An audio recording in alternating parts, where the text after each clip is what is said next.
Yuk kita dulu yuk. Berdoa. Tuhan Yesus, terima kasih Tuhan untuk hari ini. Selamat sore. Kami mengucap syukur Tuhan untuk hari ini. Kau mengumpulkan kami di sini ya Tuhan Yesus. Dan teman-teman juga yang online streaming di YouTube Tuhan. Kami berdoa ya Tuhan Yesus untuk share hari ini. Kami berdoa, buka hati pikiran kami. Dan Roh Kudus berbicara atas kami, berbicaralah atas hamba-Mu ini. Dan berbicara Tuhan atas setiap kami juga, sebab hamba-Mu kami siap mendengarkan. Terima kasih Tuhan Yesus. Amin.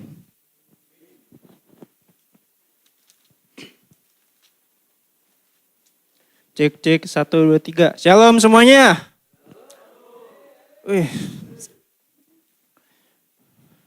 Vaksinasi masih terus diberlakukan, bahkan masih terus digalakkan dengan harapan masyarakat Indonesia telah mencapai herd immunity. Tapi yang jadi masalah nih ya, banyak berita-berita di media tuh yang kesannya nakut-nakutin gitu. Ada yang nebar hoax, ada yang ngadu domba, macam-macam lah gitu. Jadi bikin orang takut buat divaksin gitu. Gue baca di berita nih ya, bulan Juni di detik.com, 2.500 orang di India disuntik vaksin palsu guys. Isinya larutan garam. Larutan garam. Lu gak usah bikin gejala dulu deh. Malu tuh orang ke Instastory pakai stiker, saya sudah divaksin ya kan. Pas ngumpul sama teman-temannya, bro lu divaksin apa? Wes, Sinovac. Lu yang samping lu divaksin apa? Wes, AstraZeneca. Lu yang di belakang lu divaksin apa? Yodium. Orang itu gak ketawa waktu itu tuh. Ya kan.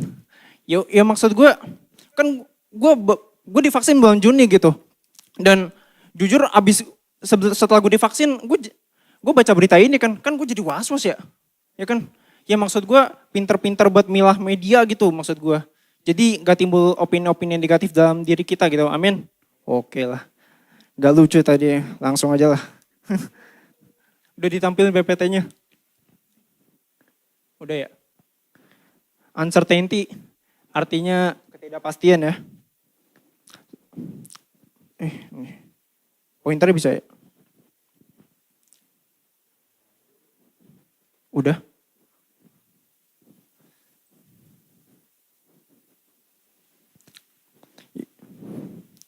Ya sebenarnya gue, apa ya? Gue nulis saat teduh, jadi ini judul ini dimulai dari gue bikin apa ya, kayak jurnal-jurnalan ya. Mulai dari tanggal 2 maksud gue, tanggal 2. 20 hari gue nulis kayak gini, terus di tanggal belasan, kok Chris datang ke gue, Pin lu tanggal segini bawa share ya, oke.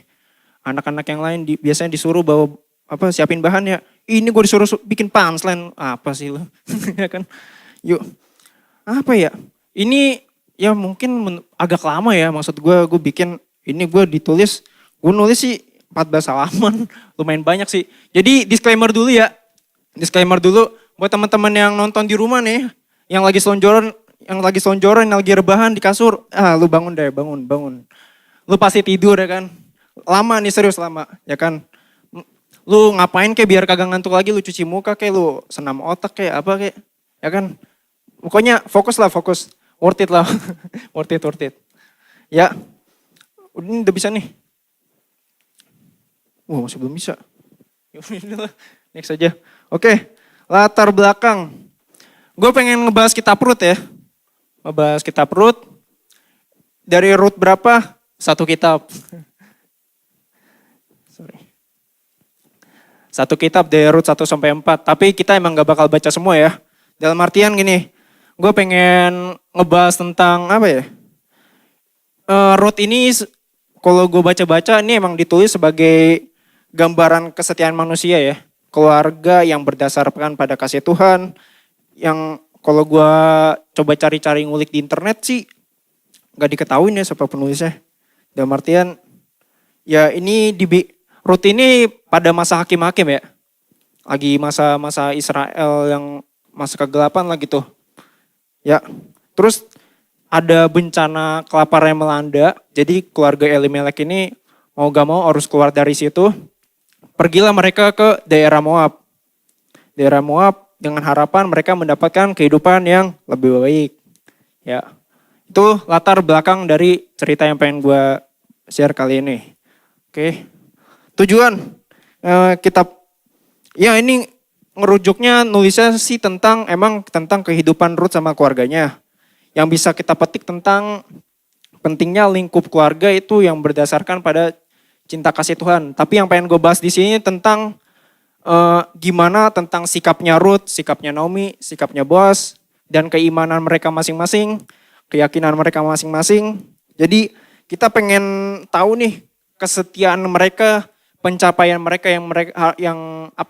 mereka alami, yang mereka capai, yang sebenarnya ini memang pas gue baca ini connect banget gitu sama keseharian kita gitu. Kehidupan sehari-hari kita tergambar semua di sini. Ya, seperti yang gue mention kayak tadi, kalau kita lihat dari beberapa tokoh yang ada ditulis di kitab Ruth ya, ada Ruth, ada Naomi, ada Boaz, ya mereka menjalani peran yang sangat baik. Salah satunya jadi mertua, satunya jadi janda, satunya gadun kaya raya. Yuk, tema kunci. Waduh, next bro. Ya, tema kunci gue pengen ngecakup kata-kata kunci yang di sini gue sebutin aja. Kebutuhan manusia, kesetiaan, kekhawatiran, akal sehat, pemikiran sendiri dengan pemikiran Tuhan, campur tangan Tuhan, rencana Tuhan dengan rencana manusia, masa depan, kepercayaan penuh, pertimbangan, realitas kehidupan. Banyak ya. Dunia saja nih. Yus, langsung kita start aja ya.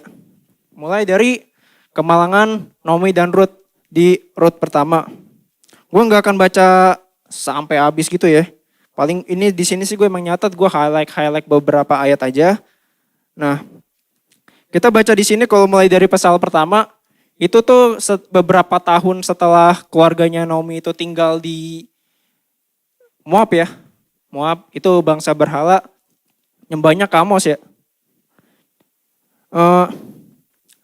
Banyak gitu yang mereka alamin, iming-iming mereka dapat kehidupan yang lebih baik, ternyata malah tambah susah ya.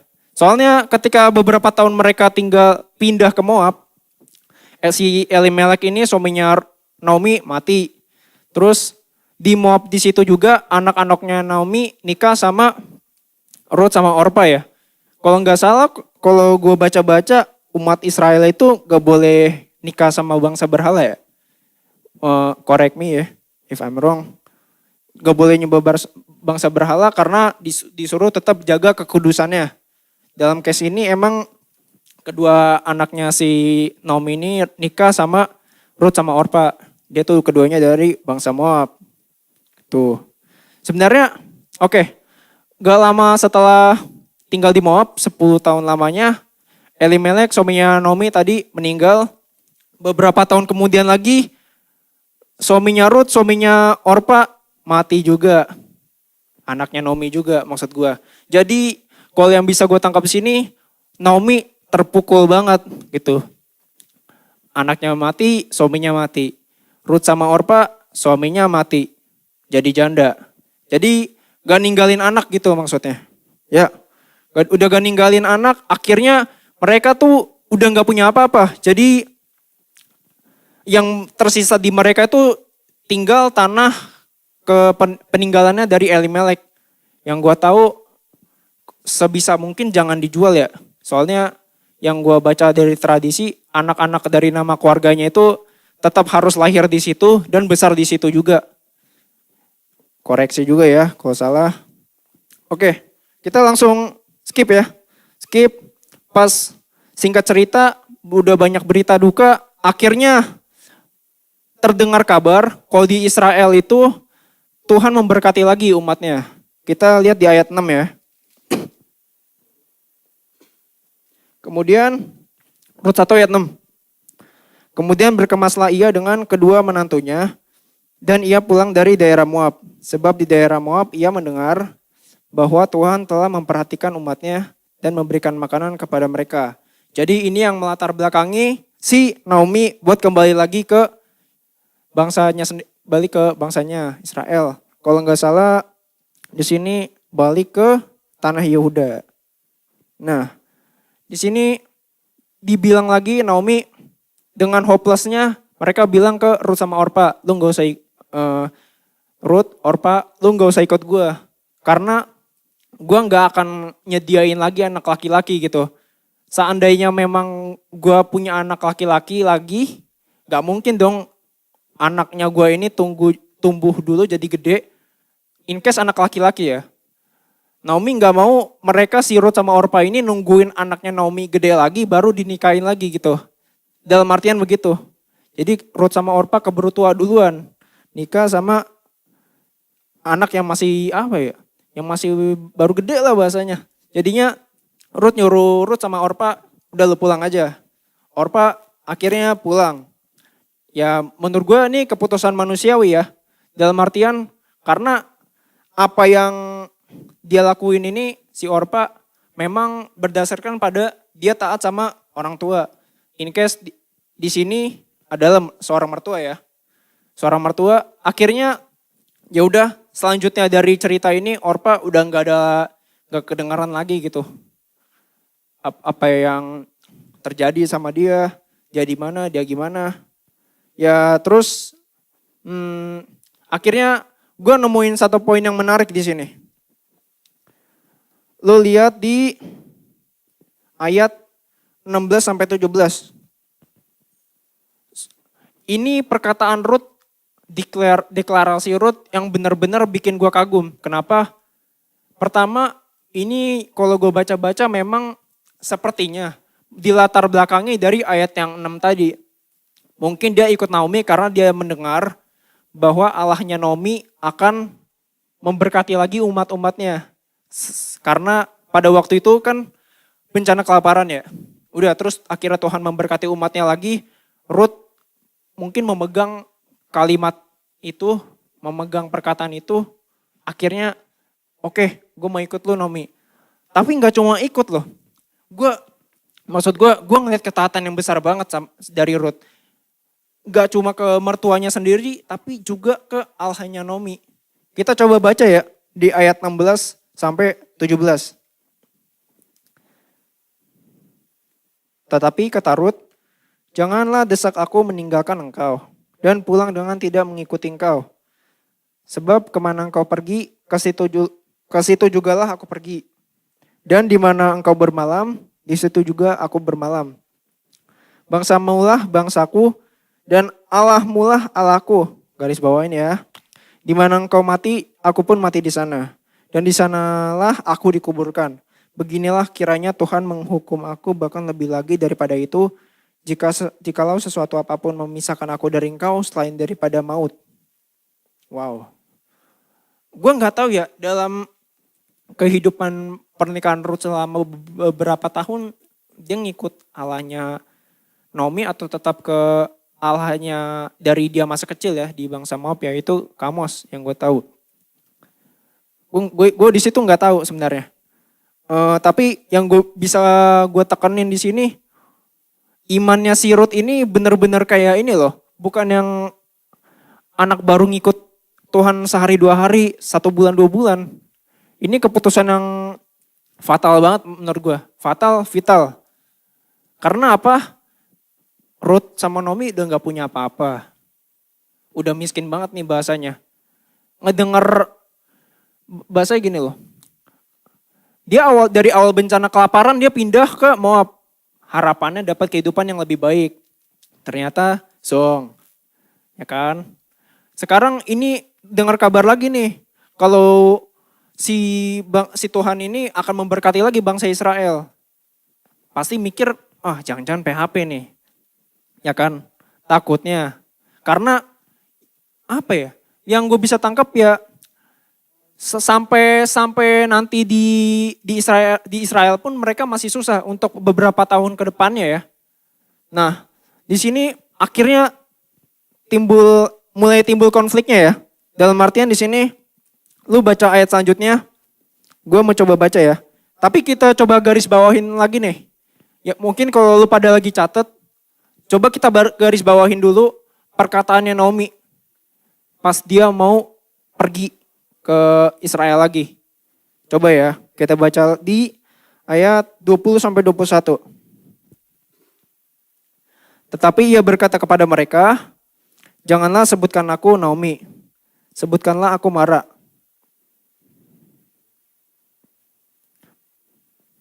Sebab yang Maha Kuasa telah melakukan banyak yang pahit kepadaku, dengan tangan yang penuh aku pergi, tetapi dengan tangan yang kosong Tuhan memulangkan aku. Mengapakah kamu menyebutkan aku Naomi? Karena Tuhan telah naik saksi menentang aku. Dan yang Maha Kuasa telah mendatangkan malapetaka kepadaku. Bukan berani ya. Kok bisa ya Naomi ngedeklar kayak gitu ya? Dalam artian di sini kita bisa tahu jelas Naomi kehilangan harapan. Naomi kehilangan apa yang menjadi pegangannya dia. Dia khawatir atas hidupnya ke depan.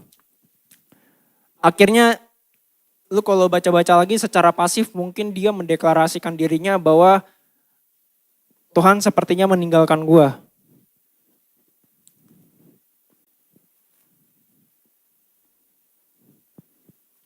Kalau kita mau tahu, kok Naomi bisa nyebut Mara sih? Mara itu apa ya? Kalau di bahasa Ibrani itu artinya pahit. Kalau bahasa Inggris dia cuma ditambahin hak doang, marah. Tapi marah ini sebenarnya istilahnya udah disebutin lama sebelum si Naomi ini.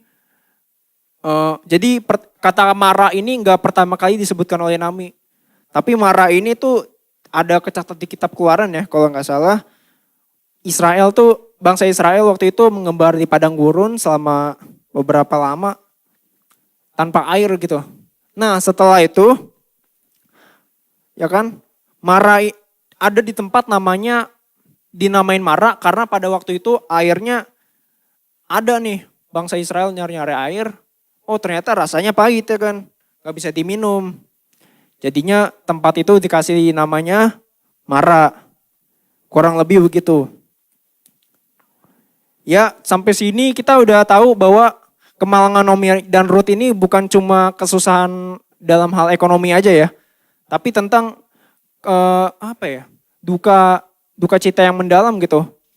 Terutama buat Naominya ya. Buat Naominya udah anaknya mati, suaminya mati lagi. Ya kan. Udah jadi janda tua, lu mau hidup dengan cara apa lagi? Artiannya begitu. Jadi mau gak mau, siapa yang harus jadi kepala keluarga jadi tulang punggung? Ya Ruth. Next.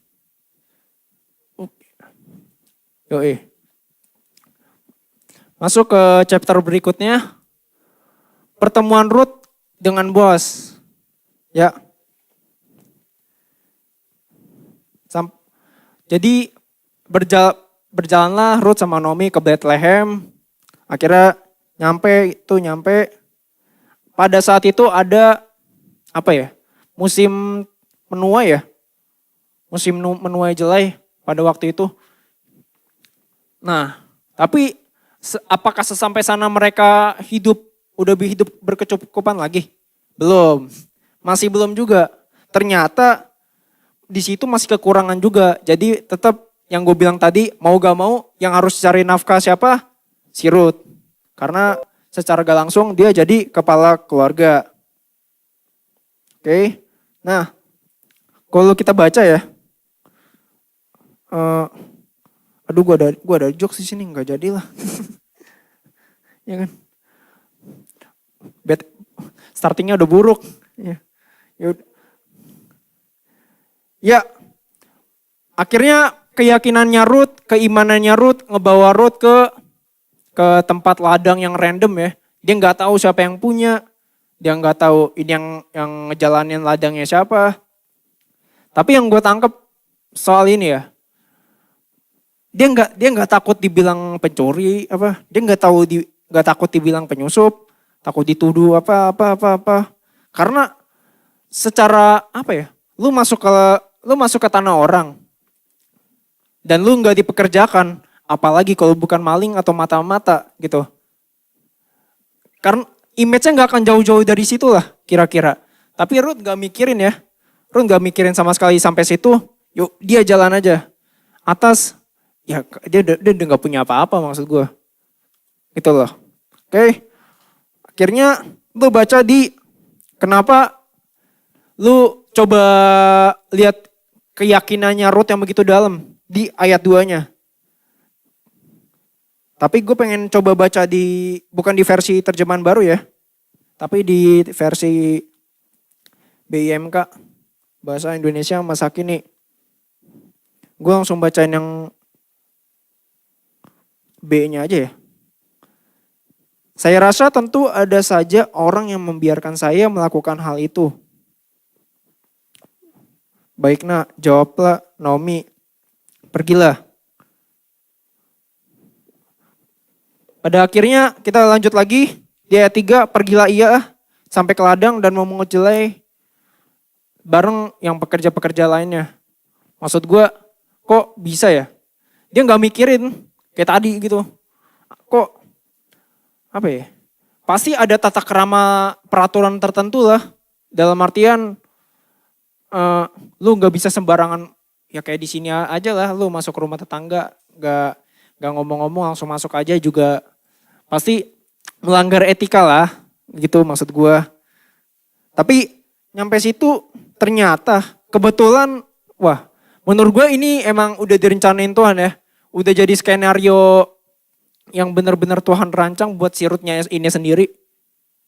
Kenapa? Karena kebetulan ladang yang dia datangin itu punya Boaz ternyata. Boaz diceritain ternyata Boaz ini sanaknya si Naomi. Jadi ibaratnya masih jadi bagian keluarga gitu loh. Bagian keluarga dari Naomi. Kerabat lah bahasanya. Udah sampai situ ternyata kabarnya si Ruth ini terdengar sampai ke pekerja-pekerjanya. Sampai ke bujang-bujangnya. Akhirnya si Boaz ini nanya, itu orang siapa tuh yang lagi di ladang ya kan. Terus bujang-bujangnya ngomong, oh itu si Ruth dari bangsa Moab gitu. Ya, terus akhirnya singkat cerita kita bisa lihat si Ruth ini dapat privilege dari Boaz. Si Boaz ini dapat informasi, dapat kabar ternyata Ruth ini sebegitu sayangnya sama Naomi, sebegitu taatnya sama Naomi, begitupun sama Tuhan gitu. Sebegitu taatnya gitu. Jadi si Boaz ini akhirnya ketika bertemu langsung sama si Ruth ini dapat privilege bahasanya. Kita lihat di ayat 14 sampai 16. Yuk coba Rut 2 ayat 14 sampai 16. Ketika sudah waktu makan, berkatalah Boaz kepadanya, datanglah kemari. Makanlah roti ini dan celupkanlah suapmu ke dalam cukai ini. Lalu duduklah ia di sisi penyabit-penyabit itu, dan Boaz menunjukkan bertih gandum kepadanya. Makanlah Rut sampai kenyang, bahkan ada sisanya. Setelah ia bangun untuk memungut pula, maka Boaz memerintahkan kepada pengerja-pengerjanya. Dari antara berkas-berkas itu pun juga ia telah, ia boleh memungut, janganlah ia diganggu. Bahkan haruslah kamu dengan sengaja menarik sedikit-sedikit dari onggokan jelai itu untuk dia dan meninggalkannya. Supaya dipungutnya janganlah berlaku kasar terhadap dia. Udah dapat privilege. Sebenarnya memang apa ya? Karena perbuatan si Ruth inilah yang membuat Boaz melakukan demikian. Kalau Ruth pada saat itu tingkahnya selengean, kayaknya Boaz juga, ini apa sih ini orang, kayak langsung diusir gitu. Ya kan? Soalnya apa yang kalau udah terdengar kabar sampai sebegitu luasnya, kayaknya kebaikannya, ketaatan si Ruth ini udah jadi apa ya, bahan bicaraan banyak orang pasti. Jadi bukan cuma Boaz doang yang tahu, bukan cuma pekerjanya doang tahu, bukan cuma bujangnya yang tahu, tapi mungkin sekitarnya dia yang dengan cakupan yang lebih luas harusnya juga tahu kabar tentang Ruth ini yang dari Moab gitu. Oke, nah abis ini kita Kita coba skip lagi. Kita ngelihat nih, setelah Ruth membawa kabar yang baik lah, tanda kutip baik, ke Naomi. Naomi nanya, lu udah dari mana aja? Lu udah ngapain aja? Oh, si Ruth ini akhirnya ngomong, oh gue dari ladangnya Boas nih. Gue tadi habis mungut celai gitu. Ternyata lu coba lihat di ayat 20-nya. Ayat 20. Sesudah itu berkatalah Naomi kepada menantunya. Menantunya ini si Ruth ya. Diberkatilah kiranya orang itu oleh Tuhan yang mengaruniakan kasih setianya kepada orang-orang yang hidup dan yang mati.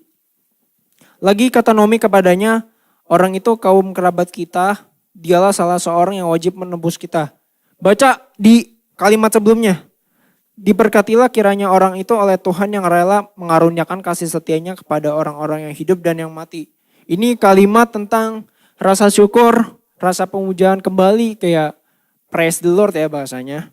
Tapi kenapa tadi yang di pasal 1 gue coba underline? Sebenarnya gue mau coba bandingin ayat 20 yang di pasal 2-nya ini sama pasal 1-nya di ayat 20 juga nih. Sampai 21. Lu kalau baca di pasal 1, Tuhan memulangkan aku, mengapakah kamu menyebutkan aku Naomi? Karena Tuhan telah naik saksi menentang aku dan yang maha kuasa telah mendatangkan malapetakannya kepadaku. Jadi Naomi di pasal 1 menyebutkan dirinya marah. Dan kita lihat lagi di pasal 2. Diberkatilah kiranya orang itu oleh Tuhan yang rela mengaruniakan kasih setianya. Ada perbedaan yang signifikan gak? Setelah apa yang udah Ruth lakuin kepada Naomi dengan sebegitu taatnya, Ruth sebegitu taatnya juga sama Tuhan, bisa loh ngerubah mindset si Naomi ini ternyata. Yang di pasal 1-nya pesimis yang minta ampun, jadinya di Ruth 2 ini tercatat bahwa Naomi bangkit lagi pengharapannya. Dan kalau gue lihat Ruth ini secara gak langsung memang ngerubah cara pandangnya Naomi, ngerubah cara pemikirannya Naomi. Dengan kalau lihat di pasal 1 pemahamannya Naomi Tuhan ninggalin dia, di pasal 2-nya ini ternyata jadinya bisa berubah 180 derajat gitu. Padahal Ruth ini loh yang taat, bukan si Naomi ini. Naomi kan pasif-pasif aja ya di Ruth 2. Oh ini lu coba pergi ke ladang gitu. Ya cuma nyuruh gitu doang. Ruth yang lakuin, Ruth yang taat, Ruth yang mengerjakan apa yang harus dilakuin. Ternyata dampak yang Ruth lakuin ini buahnya bisa sampai ke Naomi juga. Sampai ngerubah cara pandang dan cara pikir tuh sebenarnya susah loh. Apalagi kalau orang udah tua maksud gue. Boomer ya bahasanya. Apa ya? Lu lihat deh. Dalam artian kok dengan cara pandang yang Naomi di pasal 2-nya ini sebenarnya akan membawa lagi ke depan sampai ke pasal terakhir, ke pasal 4. Akhirnya di sini di pasal 2 kita bisa tahu bahwa Naomi punya cara pandang yang baru lagi, dikembalikan lagi cara pikirnya, bahwasannya Tuhan gak pernah ninggalin si Naomi. Tuhan gak pernah ninggalin si Ruth. Tuhan terus mengerjakan keselamatan yang harusnya dia kerjakan untuk Naomi dan Ruth ini. Tuhan juga masih mau menunjukkan hal yang lebih besar lagi sama Naomi dan Ruth.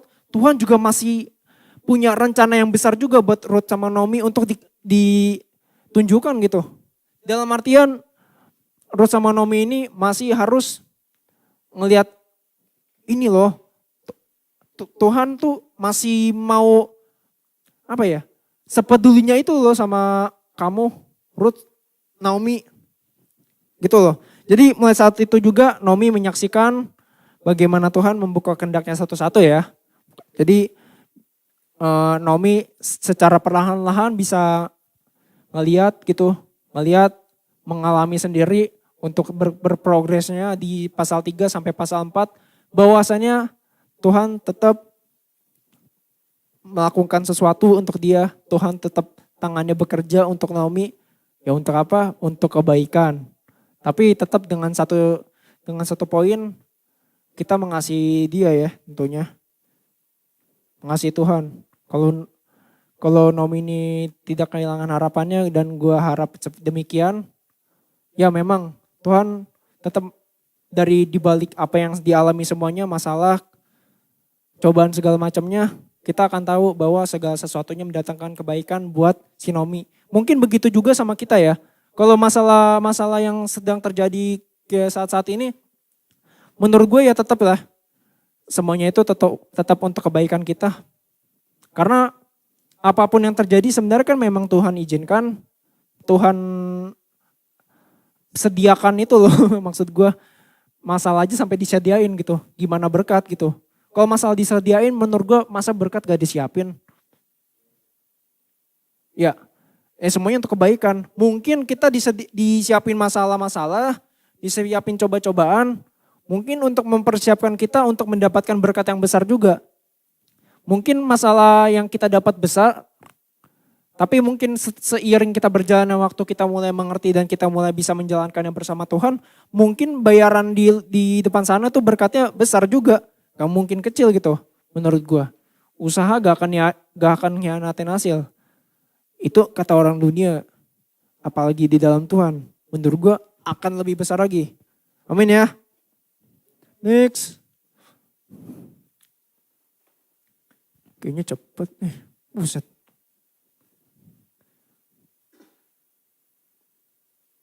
Proposal, root 3.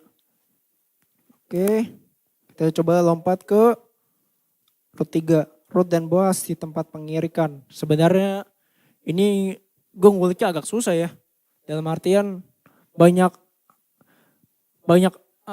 tulisan-tulisan yang beredar juga, artikel. Dan apa yang gue baca juga peristiwanya yang sebenarnya bukan ranahnya gue buat ngomong gitu. Dalam artian gue belum capable lah untuk sampai level situ buat ngomong. Tapi mungkin gue akan coba mention sedikit-sedikit ya tentang apa yang terjadi di pasal 3 ini. Yuk. Untuk keinginan ya, keinginan pasti tetap ada. Karena si Ruth ini tetap mau kekeh ngikut si Naomi ini, pasti akhirnya si Naomi ini punya sebuah tetap apa ya? Punya kerinduan lah. Minimal si Ruthnya ini punya kerinduan juga. Karena Naomi ini simpati juga lah maksudnya sama Ruth. Gak bisa lo hidup sama gue janda yang udah tua segini lamanya, tapi lo gak menikah lagi, apalagi lo belum punya anak gitu. Dan gue yakin di benaknya Naomi juga punya kerinduan gitu. Gue mau punya cucu gitu. Si Ruth ini juga pengen gitu. Dalam artian dia menemukan sebuah perlindungan dan punya keturunan. Perlindungan di sini dalam arti dia menikah lagi ya. Karena suaminya udah meninggal di pasal-pasal sebelumnya. Jadi ya menurut gue ini memang manusiawi gitu. Tapi gue pengen coba bahas yang di balik itu semua ada apa sih yang terjadi gitu. Dan sikap apa aja sih yang diambil dari ketiga tokoh ini.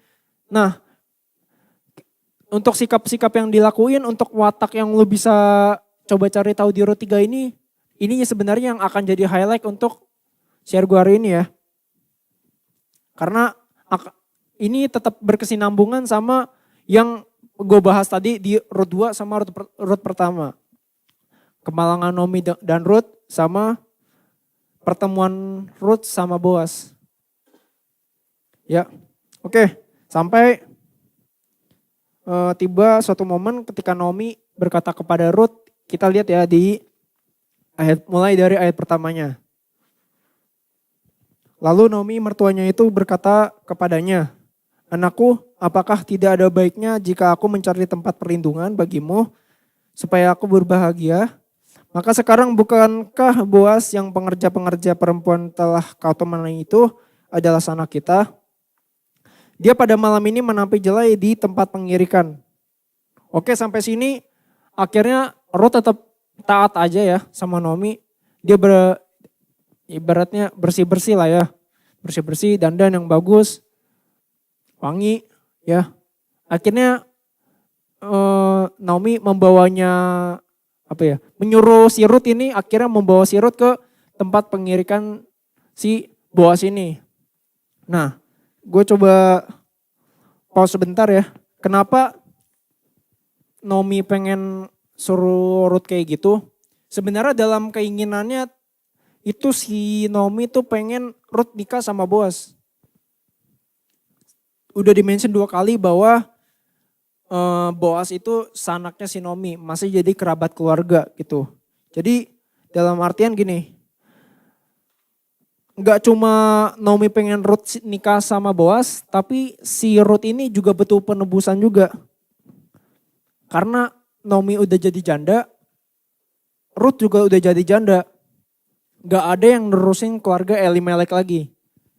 Kalau lu tahu artinya Elimelek, gue kalau coba cari tahu artinya Allah adalah raja ya. Koreksi lagi. Tapi maksud gue gini, nama keluarga Elimelek ini tetap harus diterusin. Karena kalau sampai Ruth aja udah mati. Kenapa sebegitu vitalnya? Nanti kita baca di pasal 4-nya. Dampaknya sebegitu besarnya. Oke, lanjut sampai situ.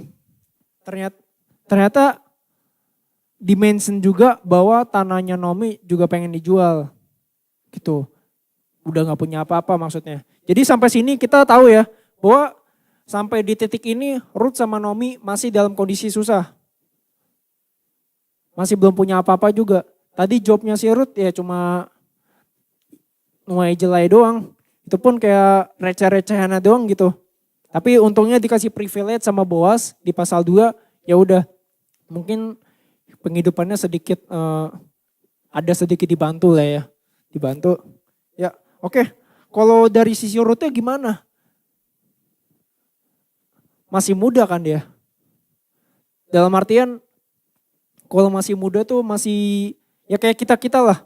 Pasti masih punya impian ya. Impian, punya mimpi, punya goal. Pasti ada di benak Ruth juga gitu. Gak cuma nikah aja, pasti untuk kedepannya dia harus punya goal-goal yang mungkin dia rencanakan. Tapi belum tercapai karena ya ini lagi masalah yang urgent, masalah yang vital. Oke, jadi apa ya?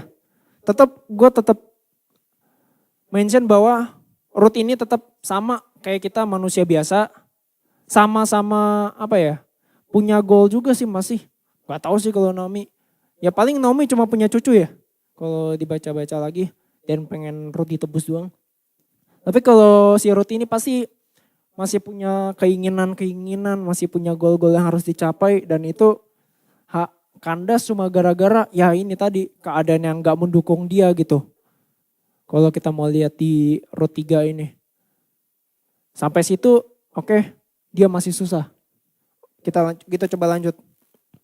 Oke, Ruth nurutin Naomi. Ruth akhirnya ke tempat pengirikannya si Boas. Gue nggak ceritain yang disuruh apa aja. Intinya ya kayak sembunyi gitulah, kayak Boas habis ini lagi apa. Akhirnya singkat cerita Ruth ini disuruh. Jadi bentuknya gimana ya? Kalau ini Boas tidur nih. Boas tidur, Ruth ini suruh tidur di kakinya si Boas ini. Jadi ini Boas, ini Ruthnya di sini nih. Di kakinya. Jadi gak tidur barengan gitu, kagak. Ya kan? Yang gue tangkap sih gitu. Jadi apakah ini tindakan yang nyeleneh, apa yang ilegal? Kayaknya kalau gue baca tradisi kayaknya sih kagak ya. Kalau bahasanya gini, ini yang nyeritain sebuah simbol bahwa Ruth ini butuh perlindungan, butuh penebusan. Akhirnya dia datang ke Boas. Kurang lebih kayak gitulah. Jadi apa ya? Keciduk lah bahasanya Ruth, si Boas ini bangun, kok lu di sini gitu. Akhirnya singkat cerita Ruth ini meminta penebusan, meminta perlindungan dalam artian Ruth ini pengen Boaz nikah sama Ruth. Intinya gitu. Jadi untuk konteks yang di sini mungkin Ruth yang nembak si Boaz ya. Sepertinya kayak gitu. Karena mungkin udah nggak punya harapan, si Naomi ini masih harus tetap dia si Ruth harus dinafkahi ya bahasanya. Karena untuk menyambung hidup gitu. Karena kerjaannya nggak jelas. Jadinya ya udah. Karena tahu si Ruth ini punya informasi bahwa Boaz ini masih sanaknya Naomi, akhirnya udah itu sebenarnya udah jadi lampu hijau gitu buat si Ruth. Ya udah, gue datang ke Boaz deh. Ternyata si Boaz ini juga punya keinginan buat nikah sama si Ruth. Udah lampu hijau itu sebenarnya. Kalau lu baca-baca di sini. Tapi kalau lu coba baca lagi, apakah si Boaz ini cuma semerta-merta nikahin Ruth udah selesai gitu aja? Ternyata enggak, Bos.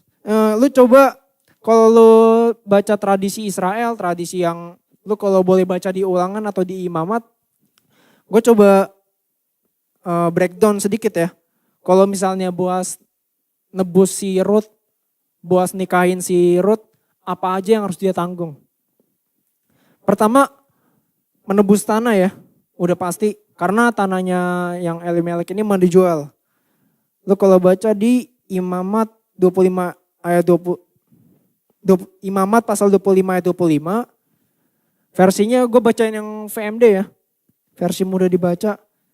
Siapa saja yang di negerimu sangat miskin, sehingga tanah miliknya harus dijualnya, keluarga dekatnya harus datang dan menebusnya kembali. Pertama. Yang kedua, mempertahankan nama keluarga Elimelek dengan menikahi Ruth, seorang janda yang tidak memiliki keturunan dan memberi keturunan bagi Ruth. Koreksi juga, kalau misalnya Boaz ngasih anak buat Ruth, anaknya ini penerusnya tetap namanya si Elimelek. Kalau nggak salah ya, koreksi aja.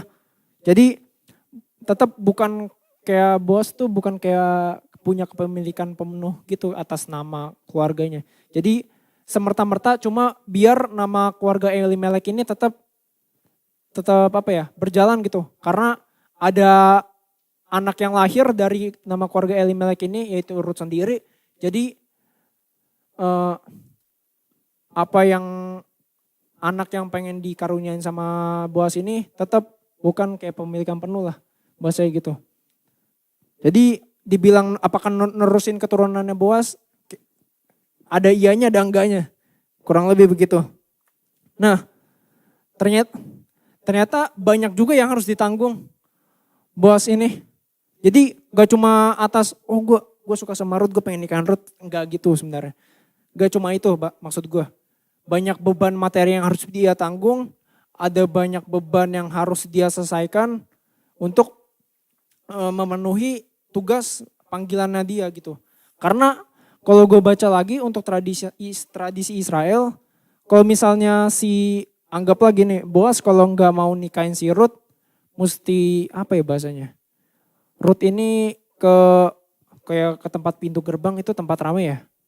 Tempat rame, lu mesti kayak spill ke warga, nih Boaz gak mau nikahin gue.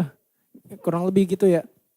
Kalau masih nolak juga si Boaz, kasutnya ditanggalin, si Boaz ini dia diludahin sama yang gak mau dia nikahin, kurang lebih gitu. Koreksi juga ya. Jadi tanggungannya juga berat gitu. Entah si Boaz mau nikahin si Ruth atau si Boaz ini gak mau nikahin Ruth, serba salah mungkin ya. Karena bebannya dua-duanya tuh berat. Tapi untungnya memang si Boaz ini punya keinginan buat nikahin sama Ruth. Ya kurang lebih kayak gitu. Tapi apakah berjalan mulus gitu aja? Oh, ternyata ada sanaknya si Naomi lagi yang ternyata punya hubungan yang lebih dekat lagi sama keluarganya si Naomi ini. Dan sebenarnya kalau dibanding Boaz, orang ini yang dimaksud itu lebih berhak buat nikahin Ruth daripada si Boaz ini. Gitu. Akhirnya si bos ini tahu informasinya, apakah dia langsung down gitu aja? Kita coba breakdown secara manusiawi. Kita coba breakdown secara manusiawi. Di sini kalau lo baca, sebenarnya di ayat di bawah-bawahnya, bos sebenarnya nggak gegabah. Akhirnya kita bisa tahu salah satu karakter si bos tidak gegabah. Kenapa?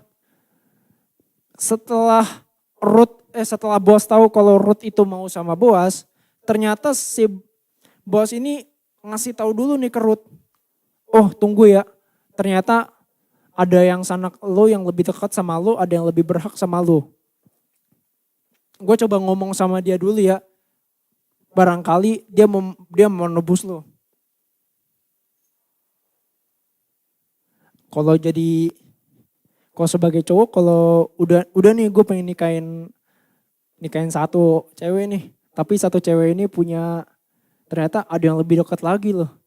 Kayaknya rasa cemburu ada ya mungkin di Boas. Secara manusiawi gue akan coba cari tahu seperti itu. Kenapa? Ini gue udah pengen nikah tapi kok masih ada halangan lagi gitu bahasanya. Kurang lebih begitu. Ternyata pemikiran yang matang ini membawa Boas menjadi muncul sebuah ketaatan penuh sama hukum Taurat pada saat itu, menunjukkan hukum Allah yang dia taati sehingga dia nggak gegabah melakukan sesuatu. Ya, oke. Kalau gue coba breakdown lagi, kedewasaan rohani ternyata muncul dari karakter-karakter yang keluar, yang diamati sama orang. Dalam artian gini, karakter yang menunjukkan ketaatan lu sama Tuhan muncul ketika orang itu telah menghasilkan buah yang dinikmati sama orang. Kurang lebih begitu. Jadi harus tahu dulu nih, orang tahu, oh gue nikmatin buah roh dari dia loh, bahasanya kalau kita sehari-hari. Jadi kelihatan, oh nih dia taat sama hukum Allah. Kurang lebih di sini kayak gitu. Ini menunjukkan kepada Ruth seberapa dewasa rohaninya si Boas. Gitu. Oke, kita coba lanjut. Ternyata keinginan yang udah Boas rancangkan, mau nikah sama Ruth, mau menebus segala macamnya, mau punya keturunan juga pastinya. Ternyata dia bisa kesampingan itu semua dulu. Firman Tuhan diutamain dulu.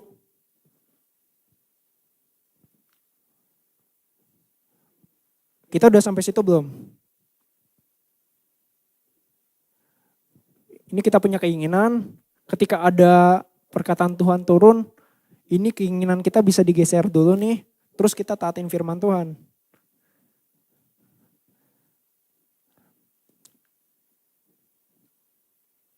Boas segitu dewasa rohani loh ternyata. Dan gue sangat amazed banget waktu gue baca.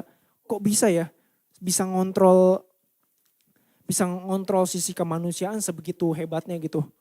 Self control, wah gila banget gitu. Dan ternyata ada satu poin lagi yang bisa gue tangkap dari si Boas ini. Apa?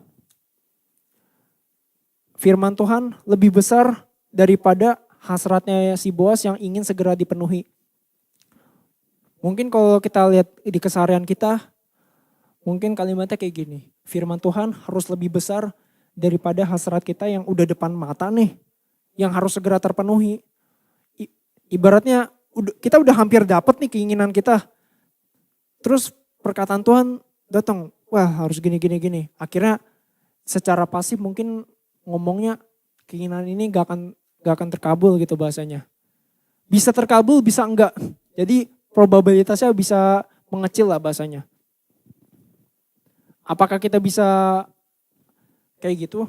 Dalam artian kalau udah keinginan pribadi yang udah dirancang, gue udah bener-bener pengen gini, obsesi banget, udah bener-bener kekal banget. Gue udah hampir dapet nih. Terus ternyata muncul pesan bahwa ketika ada sesuatu firman Tuhan ternyata harus lebih besar dari itu semua. Ternyata firman harus Ketika keinginan harus dikesampingkan dulu dengan firman Tuhan, tetap beratnya minta ampun menurut gue. Apalagi untuk si Boas ini udah maksudnya untuk bahasa kita udah pengen transisi gitu. Dari orang lajang jadi orang yang menikah. Itu kan masa transisi. Kalau mungkin translate ke bahasa kita mungkin ini masa genting-gentingnya. Mungkin yang dari SMP ke SMA, SMA ke kuliah, kuliah ke kerja, udah kerja punya pasangan, terus nikah punya anak, itu transisi semua itu. Dan memang kalau kita lihat secara pengalaman banyak orang yang jatuh, banyak orang yang mulai kegeser pada masa transisi. Dan jujur memang sulit bukan main sih menurut gue. Apalagi untuk udah ngomongin keinginan manusia yang kayak begini yang secara biologis, gue yakin susah buat dikontrol. Tapi dengan hebatnya Boas bisa kontrol, bisa kesampingkan itu dengan firman Tuhan diutamakan dulu. Untuk konteks ini hukum Taurat ya. Itu. Oke. Kita udah tahu seberapa dewasa rohani si Boas, kita udah tahu seberapa taatnya si Rut, kita udah tahu cara pandang dan cara pikir Naomi yang udah diubah. Dari yang awalnya pikir Tuhan ninggalin gue. Akhirnya di pasal 2 jadinya Naomi punya pandangan baru bahwa wah ternyata Tuhan masih menyertai gue, Tuhan gak ninggalin gue. Oke, sampai sini kita udah tahu sebagian besar dari karakter Ruth, Naomi, dan si Boas ini. Sekarang kita next. Gue minum dulu ya, ntar usah sejam.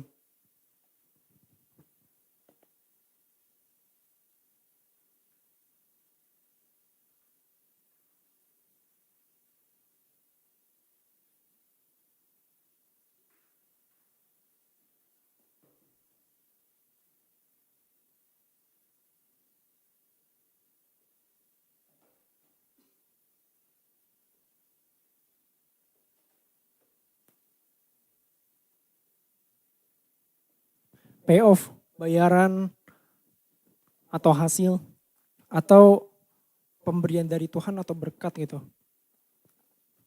Semua yang udah Ruth lakuin, semua yang udah Naomi lakuin, semua yang udah Boas lakuin dengan kesusahan yang mereka jalanin, dengan berita, dengan kedukaan yang harus mereka atasin, semuanya terbayar di Ruth keempat ini. Kita coba baca ya. Oke. Kalau mulai baca dari ayat 1-nya sampai ke ayat ke berapa ini? Intinya sampai muncul momen bahwa Boas pengen ketemu sama si penebus yang dimaksud Naomi lebih dekat ini. Jadi dia si Boas ini datang ke pintu gerbang ya, ke tempat ramai gitu. Akhirnya coba cari, oh ternyata penebusnya lewat di situ, akhirnya coba berbincang. Akhirnya si Boas ini memanggil tua-tua ya. Jadi buat ibaratnya jadi saksi ya. Koreksi. Jadi Boas ini ngomong sama si penebusnya ini. Dengan mungkin kalau gue baca, wah lapang dada banget nih orang. Mungkin seandainya si penebus ini mau terima penebusan itu, ternyata akhirnya Ruth nikah sama penebus yang lain, mungkin Boas bisa mungkin sakit hati yang mendalam gitu. Udah hampir nikah nih. Bentar, udah lampu hijau dikit lagi gue nikah. Lu kalau baca, wah lapang dada banget nih orang, si Boas. Lu coba lihat omongan, coba lihat di ayat mulai dari ayat 3 ya. Mulai dari ayat 3, lu coba lihat Boas begitu lapang dadanya untuk ke penebusnya. Seandainya kalau lu mau nebus, ya udah tebus aja. Wow. Baca ya. Lalu berkatalah ia kepada penebus itu, tanah milik kepunyaan saudara kita Elimelek hendak dijual oleh Naomi yang telah pulang dari daerah Moab. Jadi pikirku baik juga hal itu kusampaikan kepadamu sebagai berikut. Belilah tanah itu di depan orang-orang yang duduk sini dan di depan para tua-tua bangsa kita. Jika engkau mau menebusnya, tebuslah. Tetapi jika engkau tidak mau menebusnya, Beritahukanlah kepadaku supaya aku tahu, sebab tidak ada orang yang dapat menebusnya kecuali engkau. Dan sesudah engkau, aku, si Boas.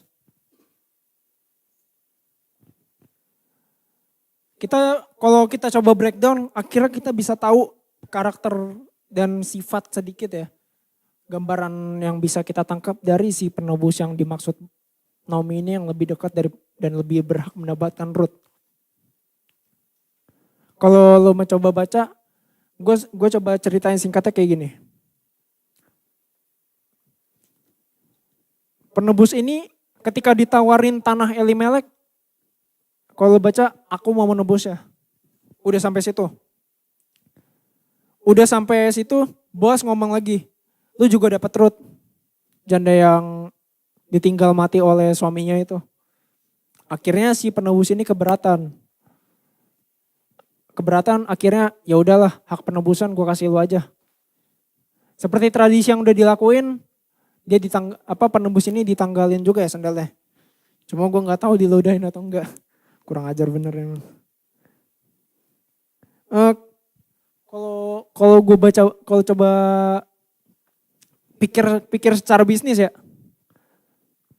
Kalau tanah kan bisa diusahakan kembali ya. Mungkin jadi ladang, jadi perkebunan gitu. Akhirnya bisa profit gitu, mendatangkan keuntungan gitu.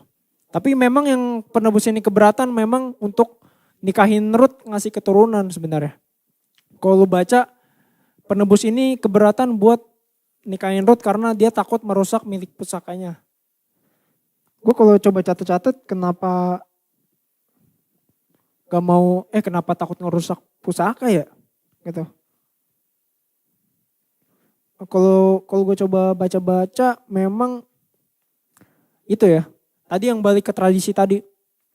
Seandainya penebus itu nikahin Ruth terus ngasih dia anak, anaknya itu tetap jadi nama keluarga Elimelek gitu. Dia keberatan di situ. Akhirnya kalau gue baca-baca memang ada sisi perhitungannya ya. Dalam artian mau untungnya gak mau ambil ruginya. Mungkin kurang kontekstual ya. Tapi untuk yang Boas lakuin nanti di ayat selanjutnya itu kontekstual banget. Memang betapa beratnya menebus orang pada saat itu dengan tradisi pada saat itu juga. Oke, kita coba baca di ayat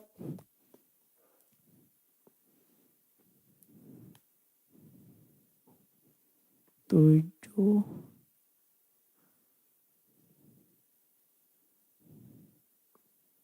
Bentar. Oke.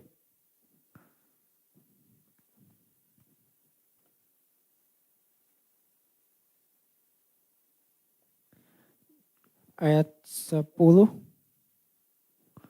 Juga Ruth perempuan Moab itu istri Malon, aku peroleh menjadi istriku untuk menegakkan nama orang yang telah mati itu atas milik pusakanya. Demikianlah nama orang itu tidak akan lenyap dari antara saudara-saudaranya dan dari antara warga kota. Kamulah pada hari ini menjadi saksi. Kalau di ayat ini tekadnya Boas akhirnya terbuka juga ya. Niat dia benar-benar mau negakin dan meneruskan lagi nama Elimelek itu sendiri. Artinya ya tadi Allah adalah raja. Terus pada saat itu juga beban materi yang udah gue mention, ya iya sih Boas kaya raya gitu. Cuma kayak buat cuma nikahin satu cewek aja, beban materinya tuh banyak banget gitu. Banyak yang harus dia tanggung. Tanahnya dia akan beli gitu si Boas. Dan ketika menikah sama Ruth, dia akan memberikan keturunan, mungkin ada kerelaan hatinya meskipun nama anak itu tetap bukan tetap ke silsilah keluarga Elimelek ini, bahasanya kurang lebih begitu. Oke. Kalau gue baca apa yang Boas taati ini hukum Tauratnya ternyata bukan cuma menebus si Ruth kemudian menikahinya ya dan ngasih keturunan. Dalam artian mungkin kalau dari sisi Boas yang seorang bisnismen ini, kan dia punya ladang, punya pekerja, punya bujang. Pasti bisa mikir bahwa apa yang duit yang gue punya mungkin bisa dialokasikan lah ya. Daripada gue nikah sama si Ruth ini, mending gue nikah sama cewek lain gitu. Mungkin lebih murah tanda kutip. Boas gak hitung-hitungan. Kita lihat satu karakter lagi, ke reveal juga. Boas gak hitung-hitungan. Dia akan nanggung semuanya itu cuma untuk menaati hukum Taurat loh. Beban materi yang harus dia tanggung sebegitu besarnya. Jadi kalau gue lihat ya singkat cerita ya udah mereka keputusan yang Boas buat ini menjadi sejarah yang begitu besar di Alkitab. Boas sama Ruth menikah, kasih keturunan namanya Obed, akhirnya turun. Jadi mereka jadi bagian dari silsilah Daud, turun lagi, jadi bagian dalam silsilah Tuhan kita, Tuhan Yesus. Kalau gue baca, wow, setelah tahu bahwa Ruth ini mengadu untuk melahirkan Obed, kita baca lagi di ayat, ada masanya perempuan-perempuan memuji Tuhan di ayat 14. 13 dulu deh. Lalu Boas mengambil Ruth dan perempuan itu menjadi istrinya, dihampirinya lah dia. Maka atas karunia Tuhan perempuan itu mengandung lalu melahirkan seorang anak laki-laki. Sebab itu perempuan-perempuan berkata kepada Naomi, terpujilah Tuhan yang telah rela menolong engkau pada hari ini dengan seorang penebus. Termasyurlah kiranya nama anak itu di Israel. Dan dialah yang akan menyegarkan jiwamu dan memelihara engkau pada waktu rambutmu telah putih. Sebab menantumu telah mengasihi engkau dan telah melahirkan perempuan yang lebih berharga bagimu dari 7 anak laki-laki. Dan sampai seterusnya akhirnya Naomi ngasih anaknya namanya Obed. Kurang lebih begitu ya. Akhirnya kita bisa simpulkan ini sebuah happy ending yang didapat sama Naomi, Ruth, dan Boas. Kesuksesan yang dia dapat, impian yang sebenarnya Naomi impikan, impian yang sebenarnya Ruth impikan, ternyata tercapai juga di pasal 4 ini. Kita bisa lihat perempuan-perempuan memuji Tuhan, Naomi pun juga demikian.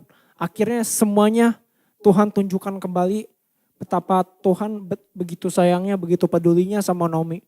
Tuhan begitu pedulinya dan sayangnya sama Ruth, begitupun juga dengan Boas. Kita bisa lihat kalau sampai di ending-endingnya, kita bisa lihat udah Naomi gak bisa nolak fakta lagi. Tuhan gak pernah ninggalin si Naomi. Tuhan tetap tangannya menyertai si Naomi, berkatnya terus turun sama si Naomi. Naomi mau punya alasan apa lagi? Semuanya udah dilihat di depan mata. Apalagi mau Naomi cari. Dan kejadian yang sama Tuhan tetap juga nunjukin hal yang besar juga kepada Ruth dan ke Boas juga. Rencana-rencana yang besar akhirnya dibukakan, semuanya terwujud di pasal 4 ini. Akhirnya semua pada saat itu melihat betapa baiknya Tuhan, betapa dahsyatnya Tuhan. Gue yakin Tuhan juga di masa-masa sekarang buat kita semua, gue yakin masih ada hal besar yang pengen Tuhan bukain buat lo. Masih ada rencana besar yang mau dirancang buat kita semua. Masih banyak berkat-berkat yang pengen Tuhan siapkan buat kita semua. Tapi dengan tetap pada satu syarat, tetap kita jangan berubah setia. Oke, amin ya. Bilang kanan kirinya setia. Oke. Ya, apakah sudah selesai? Tentu tidak. Baru setengah nih. Ini kalau sampai slide ini baru slide 7 kalau gak salah. Slide 7 atau slide 8 gitu. Dari berapa slide. Sabar-sabarin ya. Ini masih setengah beneran. Oke. Saya tantanin, kita sabar. Worth it buat didengar. Bener. Kita next. Lu kalau baca judul yang tadi, uncertainty. Dari apa yang gue bahas dari tadi tentang si Ruth, kira-kira Pin hubungannya sama judul apa ya? Kok gue gak ngerti ya? Kok berasa gak nyambung ya. Kok biasanya lu tentang kekhawatiran, tentang harusnya apa yang harus lo persiapkan buat masa depan. Kan kurang lebih begitu ya. Kok gue bahasnya tentang kayak beginian ya. Mungkin kurang nyambung gitu. Tapi gue mencoba jelasin ya. Gue mencoba jelasin. Gue pengen lu pada yang nonton di rumah juga coba dengerin baik-baik. Ini gue mau coba bahas dari sisi realita kehidupan kita di masa sekarang ya. Oke. Insiden. Siram air mic-nya. Lanjut ya. Tapi ini gak kenapa-napa ya? Aman ya? Maksud gue. Oke. Sampai mana tadi? Oh. Apa hubungannya sama judul? Oke. Oke, gue mau coba jelasin. Dari apa yang Naomi alamin, apa yang udah Ruth alamin, apa yang udah Boaz alamin, apa yang mereka kerjakan, apa yang mereka inginkan, apa yang mereka impikan. Semuanya sebenarnya benar-benar jadi cerminan buat realita kita sebenarnya. Lu kalau coba cari tahu intisarinya lebih dalam lagi, itu semuanya relate banget sama kehidupan kita. Oke. Apalagi buat kita sebagai anak-anak Tuhan gitu maksudnya.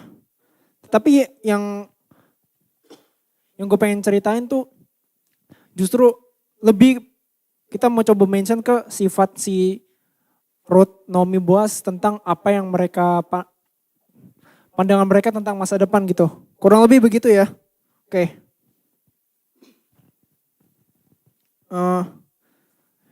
Sebenarnya yang gue pengen bahas di section kali ini tentang gak jauh-jauh dari kata masa depan. Kayak yang tema kunci gue bahas kali ini ya. Tema kunci yang gue mention barusan. Ya gak jauh-jauh dari situ. Karena kenapa? Sebenarnya kalau lo coba pikirin ya. Ketidakpastian itu salah satu aspek yang benar-benar ditakuti manusia gitu. Aspek yang benar-benar dikhawatirin sama manusia. Gimana enggak? Ketidakpastian itu benar-benar jadi satu aspek yang di luar kontrol manusia. Makanya menurut gue itu yang membatasi kita sama Tuhan. Yang membuat ini benar-benar satu aspek yang benar-benar Tuhan siapin bahwa karena ketidakpastian ini lu harus bergantung penuh sama Tuhan. Kurang lebih begitu ya. Oke. Dari semua perenungan tadi, dari yang gue coba kulik kitab Rut tadi yang segitu panjangnya, akhirnya hasil itu gue coba tulis dalam satu kalimat kayak gini. Next.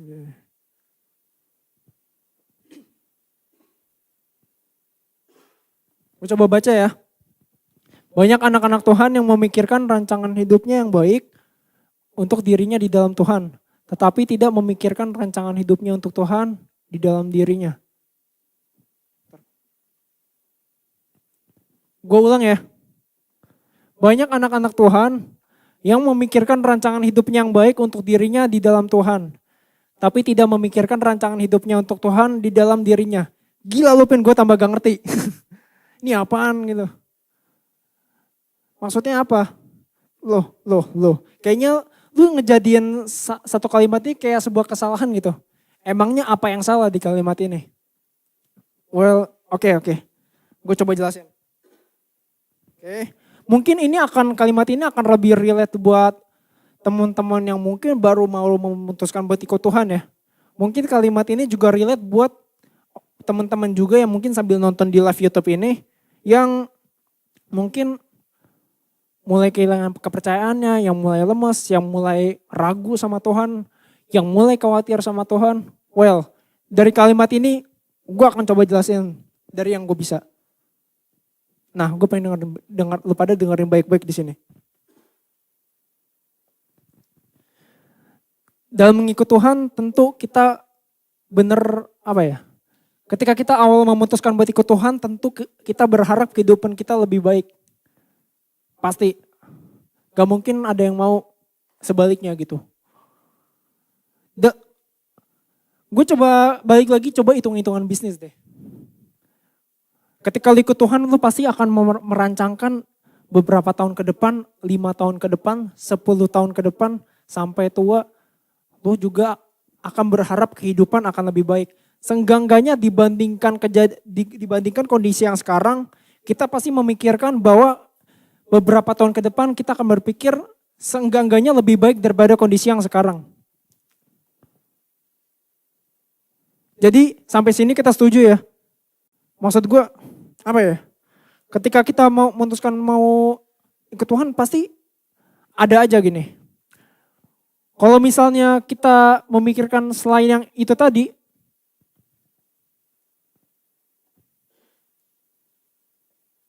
loh Tuhan kata apa ya? Ketika Tuhan ngejanjiin pemulihan, menjanjikan keselamatan, menjanjikan penghiburan, ketika Tuhan menjanjikan penyertaan, ketika Tuhan menjanjikan pertolongan, mungkin gue coba tanya yang di YouTube, siapa yang mau hidupnya tambah susah? Ini yang udah Tuhan janjiin di Alkitab, siapa yang mau hidupnya tambah susah?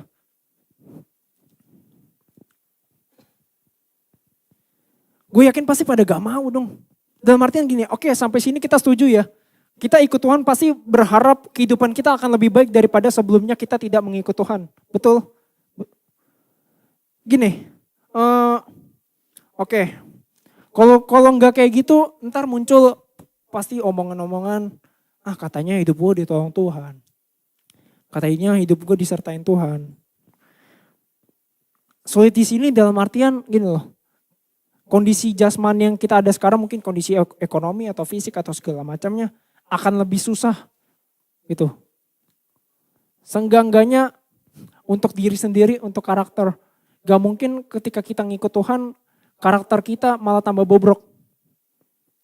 Itu kalau kita gak serius ikut Tuhan ya.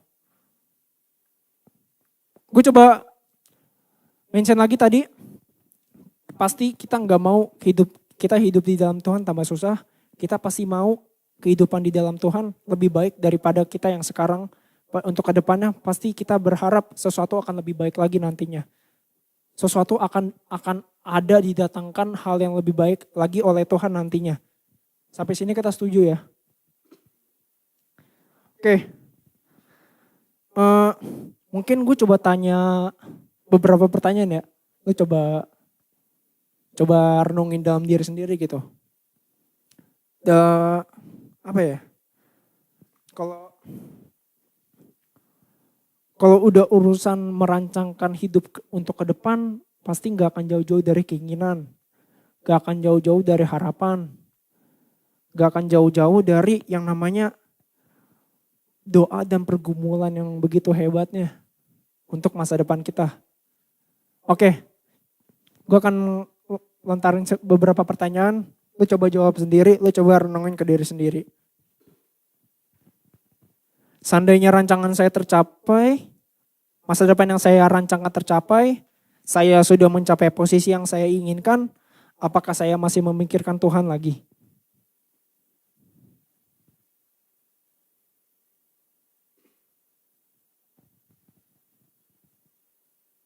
Pertanyaan kedua.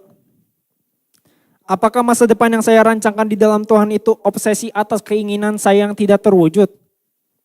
Lalu saya pasrahkan rancangan itu semua ke dalam Tuhan dengan harapan itu semua terwujud.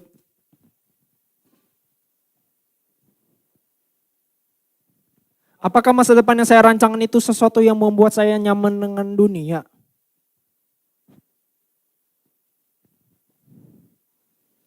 Terus Tuhan ngehalangin goal gue buat sukses dong.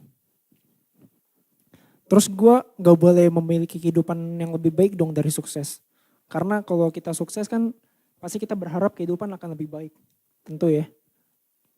Yang mungkin bisa kita lihat secara kasat mata yaitu materi. Betul ya? Ya mungkin setelah dengar pertanyaan itu mungkin terlintas dalam pikiran kita kayak gitu.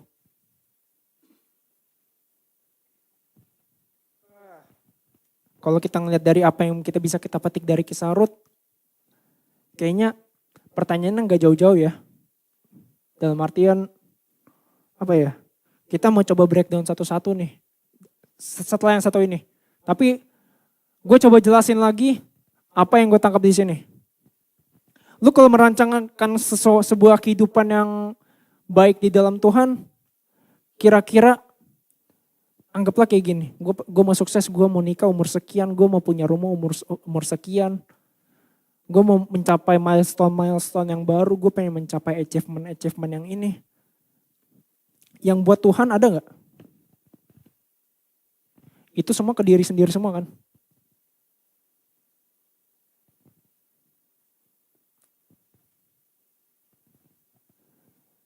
Kadang-kadang kalau udah tercapai itu semua tuh rancangan hidup di dalam Tuhan, sebagian besar gak akan mikirin nanti. Gue kalau udah sukses, gue ke Tuhannya gimana ya ntar? Gak ada dipikirin. Banyak anak-anak Tuhan yang gak gitu, yang kayak gitu. Bahkan ini jadi teguran buat gue. Ketika gue merancangkan keinginan gue, jangan-jangan ini balik ke pertanyaan kedua tadi. Jangan-jangan gue ikut Tuhan karena berharap obsesi keinginan gue yang gak tercapai, semoga tercapai di dalam Tuhan. Jangan-jangan kayak gitu. Oke, kita mencoba breakdown satu-satu ya. Dari kisah Rut, apa yang bisa kita pelajarin? Next. Oke.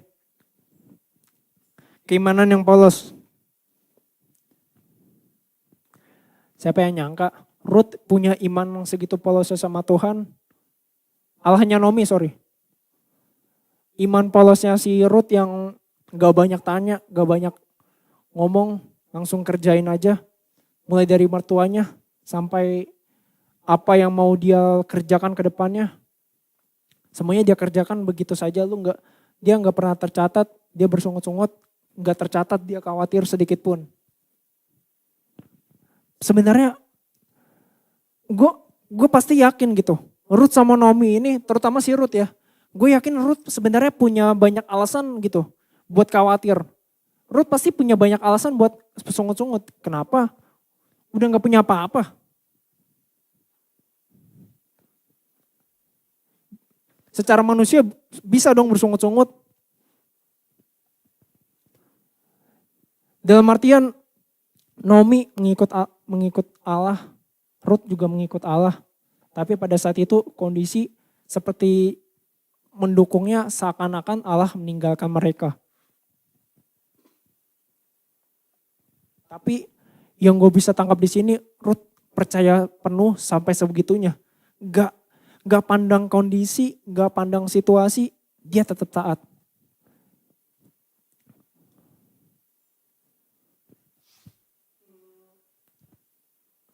Apa ya? Gue selalu secara pengalaman gue ikut Tuhan, pengalaman gue komitmen di sini juga, gue sering lihat juga anak-anak yang baru ikut Tuhan semangatnya setengah mati. Wah, antusias banget ikut Tuhan. Berjalan. Kok makin gak kelihatan semangatnya ya? Ternyata gue bisa nemuin dari kalimat yang sebelumnya gue kasih tahu. Dan itu semua tergambarkan juga dari kisah yang Ruth kasih tahu, yang Ruth ini. Semakin kita ikut Tuhan, semakin kita tahu dengan banyak hal. Baik yang dari dunia, baik yang di dalam kerohanian atau di dalam Tuhan. Kita akan semakin banyak tahu. Kita gak bisa menutup mata dari itu gitu. Dari awal lo ikut Tuhan pasti lo belum tahu apa-apa gitu. Soal kerohanian tuh kayak gimana sih, mengikut Tuhan, membangun hubungan dengan Tuhan tuh kayak gimana sih. Berjalan ketika udah mulai beberapa tahun, lu udah mulai punya pengalaman sekian banyaknya sama Tuhan dan sama dunia. Semakin melihat realita dunia tuh ternyata kayak apa, semakin melihat ternyata realita hidup di dalam Tuhan kayak gimana. Itu udah mulai, pikiran tuh udah mulai kelihatan terbuka semua itu. Jadi yang gue bisa tangkap, banyak anak-anak Tuhan yang semakin melihat itu semua realita rohani, realita dunia, semakin membuat imannya mereka tuh gak polos gitu. Sebenarnya kalau punya iman yang gak polos tuh memang konotasinya bagus ya. Dalam artian punya pengetahuan untuk mempertanggungjawabkan iman, punya pengalaman untuk memberi untuk bergerak menjangkau jiwa-jiwa. Iya, gue tahu itu memang bukan iman yang polos. Tapi iman yang polos di sini yang gue pengen coba mention yaitu tentang ini. Semakin lu tahu realita kehidupan, semakin membuat mereka makin dibukakan dengan banyak hal. Benar. Semakin dibukakan banyak hal, banyak pula hal yang dipikirkan. Pasti.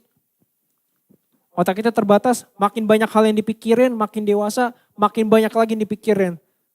Mulai dari realita dunia sampai realita rohani. Pasti. Pasti.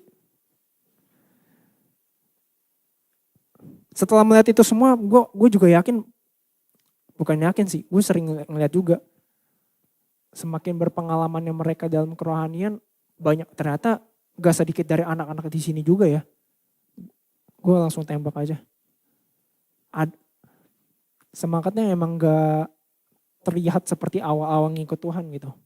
Semakin dewasa ternyata semakin dibukakan banyak hal, semakin membuat mereka sadar gitu. Ternyata pay off lu untuk mengikut Tuhan ternyata bayarnya segitu besarnya. Daripada lu cuma di dunia gitu. Bayaran lu buat ngikut Tuhan ini ya, ternyata dibanding lu gak ikut Tuhan sama sekali ternyata terlihatnya jauh lebih gampang. Daripada gua harus bersusah-susah buang waktu banyak hal untuk ngikut Tuhan, ternyata kalau gua gak usah ikut Tuhan ternyata dibandingkan dengan dunia, ternyata waktu gua bisa banyak terpakai buat mikirin bisnis gua. Gua bisa mikirin buat karir gua bisa mikirin untuk tujuan hidup gua. Akhirnya gak sedikit dari orang-orang di luar sana atau mungkin anak-anak di sini yang udah mulai lemes rohaninya. Gak sedikit juga orang-orang yang mulai membandingkan apakah gua harus memilih dunia atau Tuhan. Gak sedikit dari mereka juga yang akhirnya dengan terang-terangan meninggalkan Tuhan. Gue coba back lagi ya. Back aja saya coba. Itu efek dari apa? Ya itu tadi, gak mikirin rancangan hidupnya untuk Tuhan. Di dalam Tuhan lu rancangin diri lu mulu, diri lu doang. Tuhannya lu kemanain? Gue tahu sih Tuhan gak bakal ninggalin kita, lu yang ninggalin Tuhan.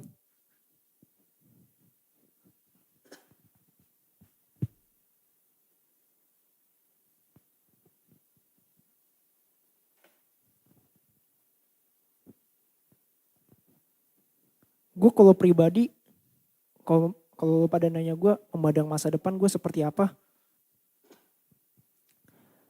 Ya, gue juga udah sharing beberapa teman-teman juga di sini, beberapa anak-anak di sini juga udah pada denger, mungkin gak semuanya. Dan mungkin untuk di pikiran kalian ini kritis banget dan fatal banget. Gue jujur aja kalau dibandingkan pria-pria lain, gue cuma mikirin hari ini sama besok. Udah itu doang. Gue cuma mikirin hari ini gue bisa berbuat apa, gue hari ini bisa belajar hal yang baru apa ya. Terus kalau besok, apakah ada hal baru yang dibukakan atau enggak ya. Mungkin kedengarannya, pandangannya sempit banget ya. Kedengarannya, gue gak mikirin masa depannya.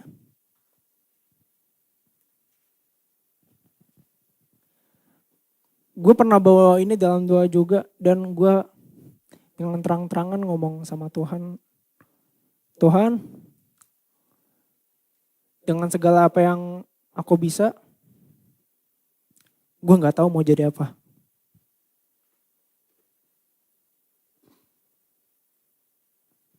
Gila lu udah umur 20 tahun, lu cowok, lu harus siapin goal dari sekarang. Lu harus siapin karir lu harus tahu karir apa yang lu tempuh. Udah sampai situ, lu gak mungkin kan kerja, tapi gak nikah. Lu harus mikirin nanti nikah, lu harus punya anak, lu nanti lu harus mikirin lu pasangan sama siapa, lu nikah gimana, lu harus nikah sama siapa. Udah gitu lu pasti harus mikirin tanggungan dan biaya yang harus lu tanggung. Lu harus mikirin juga asuransi biar semuanya lu settle dan stabil gitu. Udah gitu lu gak mungkin kan kerja sampai tua, lu harus mikirin pensiun biar tenang. Lu gak mungkin kan selamanya lu jadi budak perusahaan.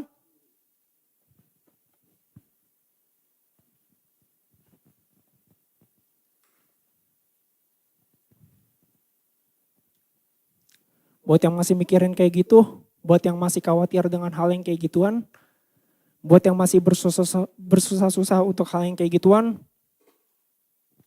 gue cuma mau bilang, Tuhan mana yang lu sembah? Sebegitukah, sehina itukah peran Tuhan dalam hidup lo? Sehina itukah keberadaan Tuhan dalam hidup lo sampai lo harus bersusah-susah buat mikirin hal yang kayak gituan?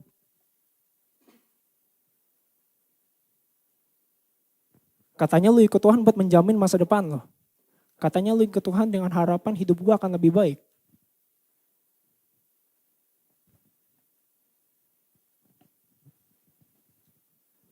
Kita kalau baca Rut dari pasal 1 ini, emangnya Rut sebagai manusia gak mikirin masalah-masalah yang ada. Dalam keadaan itu juga dengan keadaan itu juga Rut malah menunjukkan imannya yang lebih besar lagi sama Allahnya Naomi. Rut juga menunjukkan ketaatannya lagi yang lebih besar sama Allahnya Naomi. Bahkan apa yang dia perbuat bisa merubah si karakternya Naomi ini yang udah mulai melenceng dari Tuhan. Itu wow. Dalam artian kalau misalnya lu pada masih pada khawatir, masih pada mikirin masalah-masalah, lu akhirnya harus meninggalkan Tuhan, akhirnya harus khawatir. Padahal lu punya Tuhan yang besar. Lu lihat. Emangnya Rut gak susah? Emangnya Rut gak punya masalah?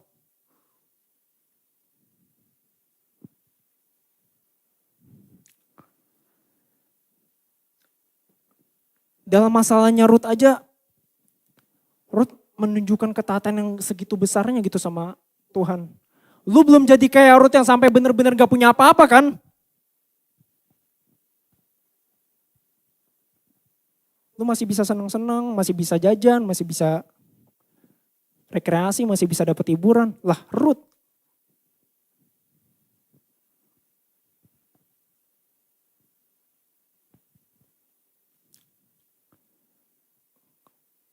Ya lu bandingin aja hidup lu sama Rut susahan siapa?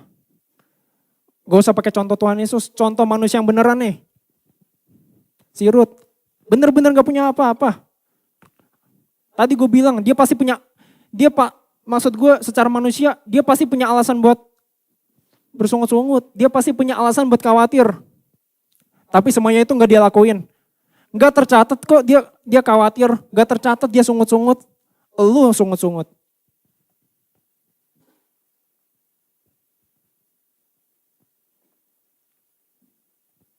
Kita semua hidup dalam ketidakpastian.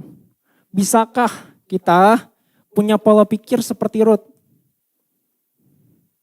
Bisakah kita punya akal sehat kita buat mempunyai iman kepercayaan yang lebih besar lagi ke Tuhan? Kalimat ini akan gue ulang di poin selanjutnya. Gue next ya.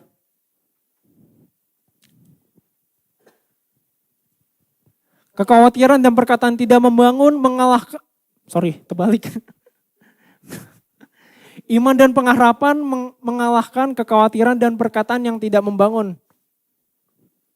Udah gue mention berkali-kali, apa yang udah Rut lakuin kepada Naomi, dari pasal 1 sampai pasal 2, gue juga bilang gak mudah buat ngerubah pola pikir orang tua. Gak mudah ngerubah pola pikir orang tua yang maksudnya ketimpa masalah, ketimpa kesusahan, itu mindsetnya susah dirubah. Tapi di sini Rut berhasil merubah pikirannya si Naomi.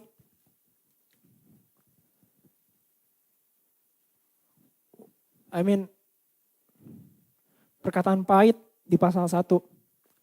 Di pasal 2, perkataan rasa syukur, rasa peninggian kepada Tuhan.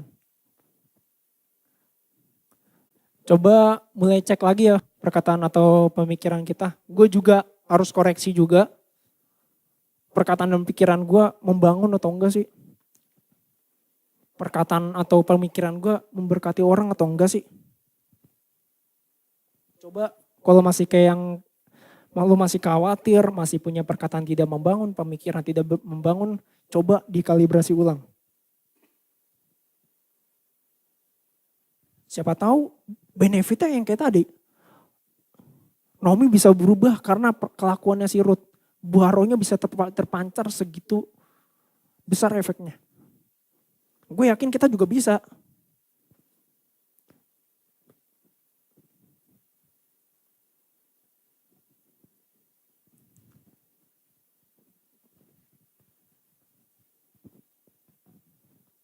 Gue yakin memberkati bukan cuma berdoa.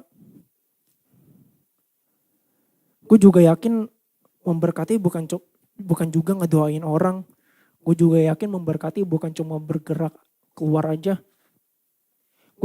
Yang gue yakin berkat bisa datang dari apa yang kita perbuat, apa yang kita pikirkan. Which mean itu memang buah roh yang memang dimention di perjanjian baru. Tapi coba belajar deh. Berkat itu bisa tersebar gitu. Berkat bukan menggumpal. Menggumpal maksudnya berkat buat satu orang aja, buat satu orang aja, buat satu orang aja. Enggak, gue yakin berkat itu tersebar. Gimana caranya? Itu tadi. Simple, perkataan, pikiran. Lu gak usah, bahkan gak perlu effort yang sampai lu bergerak segitu jauhnya lu sampai kemana. Buat ngeraih jiwa-jiwa. Ya cukup perkataan pikiran yang membangun aja. Bisa kok. Udah ada contohnya. Lu kalau semakin tebel ya kepahitan di pikiran kita, semakin tebel kepahitan dalam diri kita, jangan-jangan mungkin yang sedang kita perkataan sekarang, perkatakan kepahitan, mungkin di sosial media, mungkin ke teman-teman dekat, mungkin ke keluarga. Gue tahu ini memang situasi yang gak memungkinkan untuk membagikan kayak hal-hal yang menyenangkan gitu, karena memang kita tahu sendiri memang bukan keadaan yang sedang baik-baik aja. Iya, Ruth dan Naomi juga keadaannya juga gak baik-baik aja. Ya bukan berarti lu karena keadaan lu harus memikirkan kepahitan dan memperkatakan kepahitan. Karena gue yakin kalau berkat bisa dilontarkan ke orang lewat perkataan, gue juga yakin kepahitan pun bisa dilontarkan juga. Akhirnya orang lain yang lu sebarkan kepahitan itu pahit juga.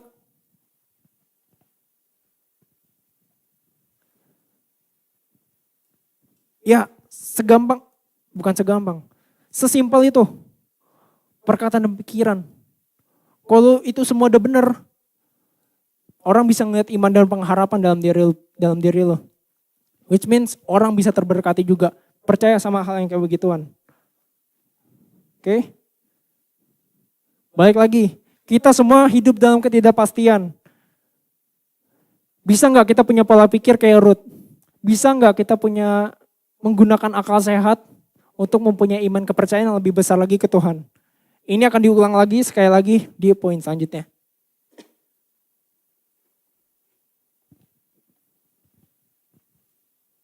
Akal sehat beriringan dengan firman Tuhan. Which means logika ya. Logika.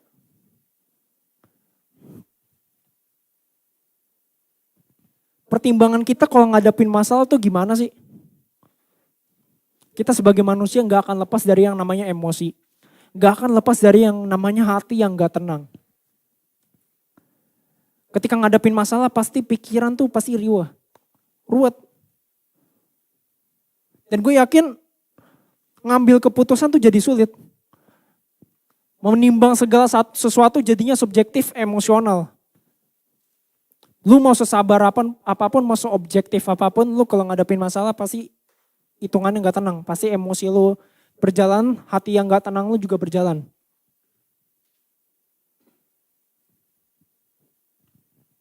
Ruth yang gue udah mention berkali-kali, bisa aja dia sungut-sungut, udah gak punya apa-apa. Tapi tetap akal sehatnya jalan. Bukan orang yang terpelajar, bukan orang terdidik, bukan bangsawan, orang biasa, orang kecil, bisa terlihat bahwa dia terdidik sebegitu hebatnya gitu. Mental yang mungkin pada saat itu orang-orang besar pada zamannya belum tentu punya karakter kayak Ruth, belum tentu punya pemikiran yang sehat kayak Ruth.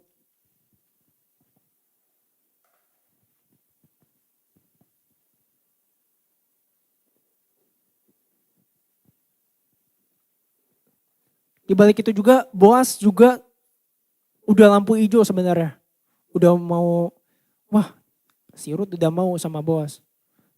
Tapi tetap, gue mention lagi, Boas memakai akal sehatnya juga. Taat sama hukum Taurat.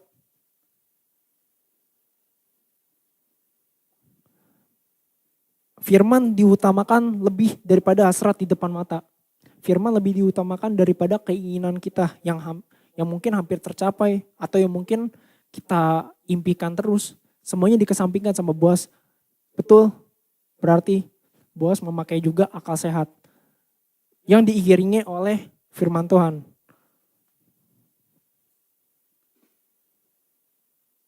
Jadi nggak bener lah kalau Tuhan tuh apa ya, nggak akan kalau kita ikut Tuhan gak bener loh. Kalau namanya Tuhan gak akan nimpain kita masalah, Tuhan gak akan memberi kita cobaan, Tuhan gak akan nguji kita. Mungkin yang sering di sounding sama orang-orang di luar sana, ngikut Tuhan akan dapat banyak berkat, diberkatilah kamu, diberkatilah kamu.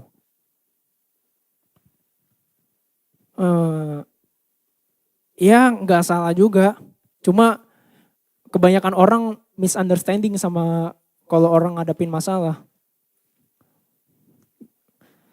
Karena gue selalu percaya gini, Tuhan ketika kita ketimpa masalah, ketimpa cobaan, memang itu yang Tuhan rancangkan. Memang itu yang udah Tuhan sediakan unik buat setiap kita. Memang apa yang kita cobaan yang kita alami gak akan melampaui kemampuan kita. Gue lupa kalimat pastinya gimana. Tapi itu benar, berarti Tuhan sebegitunya peduli sama kita, sebegitu Tuhan memelihara kita. Jadi apa yang Tuhan kasih ke kita semuanya unik. Masalah gua yang gak sama kayak masalah Tito. Masalahnya Jose gak sama kayak masalahnya si John. Ya Tuhan sebegitu pedulinya secara spesifik buat kita satu-satu. Kalau memang ternyata masalah dan ujian yang memang Tuhan kasih itu membuat kita terus bertumbuh. Kalau memang itu semua diizinkan Tuhan supaya kita naik level. Baik rohaninya maupun karakter kita. Apa yang ngehalangin kita buat maju lagi? Kalau kita udah tahu bahwa segala masalah yang kita hadapi itu semuanya buat upgrade diri kita. Gak mungkin kita khawatir dan sungut-sungut lagi. Sebaliknya kita akan berpikir, gue pasti akan menjadi pribadi yang lebih baik, gue akan naik level lagi.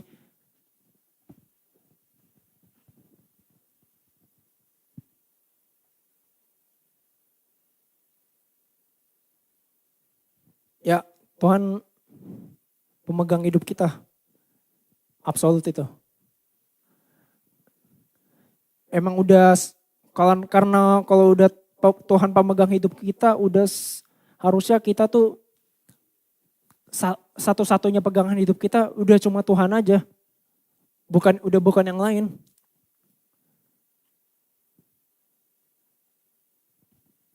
Ya akhirnya gimana ya? Pada akhirnya kalau kita udah tahu bahwa Tuhan pemegang hidup kita, harusnya kebutuhan kita akan Tuhan harusnya melebihi dari kebutuhan kita yang lain. Kebutuhan hidup kita memang banyak. Kebutuhan hidup kita yang buat mungkin keinginan atau segala macamnya. Ya memang itu secara manusiawi kita butuh. Tapi lebih dari itu semua, kita butuh yang namanya kebutuhan akan Tuhan. Banyak anak-anak Tuhan ngikut Tuhan tapi dalam praktek imannya mereka gak butuh Tuhan. Ironis banget ya. Kesannya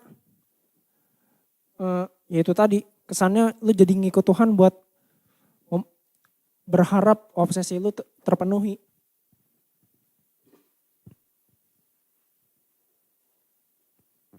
Mulai koreksi diri kita. Menurut gua buat setiap manusia ini hal yang serius.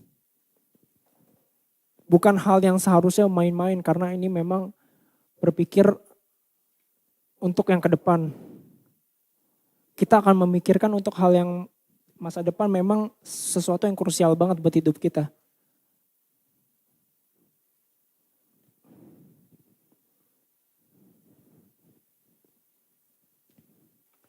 Ya kita balik lagi, gue ulang. Kita semua hidup dalam ketidakpastian. Bisa nggak kita punya pola pikir kayak Ruth? Bisa nggak kita punya akal sehat kita buat mempunyai iman kepercayaan yang lebih besar lagi ke Tuhan? Pertanyaan itu harusnya terus disounding dalam diri lo, terus melekat dalam diri lo. Dengan harapan, ya lo harusnya dalam Tuhan gak ada lagi yang namanya kekhawatiran. Gak ada lagi yang namanya sungut-sungut. Ketika lo punya pegangan hidup yang selain Tuhan, ketika itu semua terjadi, lo berpegang pada apapun aja, semuanya gak pasti. Lo kalau hidup buat jadi punya uang yang banyak, lo gak akan lebih dari seorang mesin pencetak uang.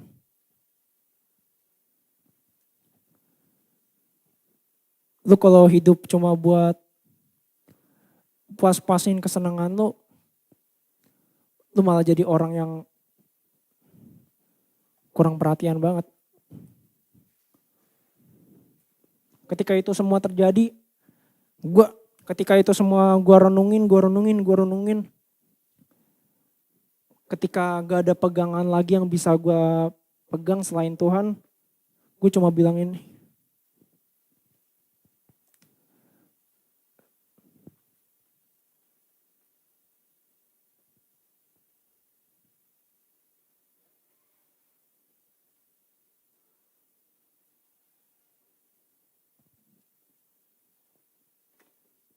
Thank you, God bless. Ya, sebagai bentuk apresiasi, gue absen dulu ya. Absen di YouTube, ada siapa aja nih?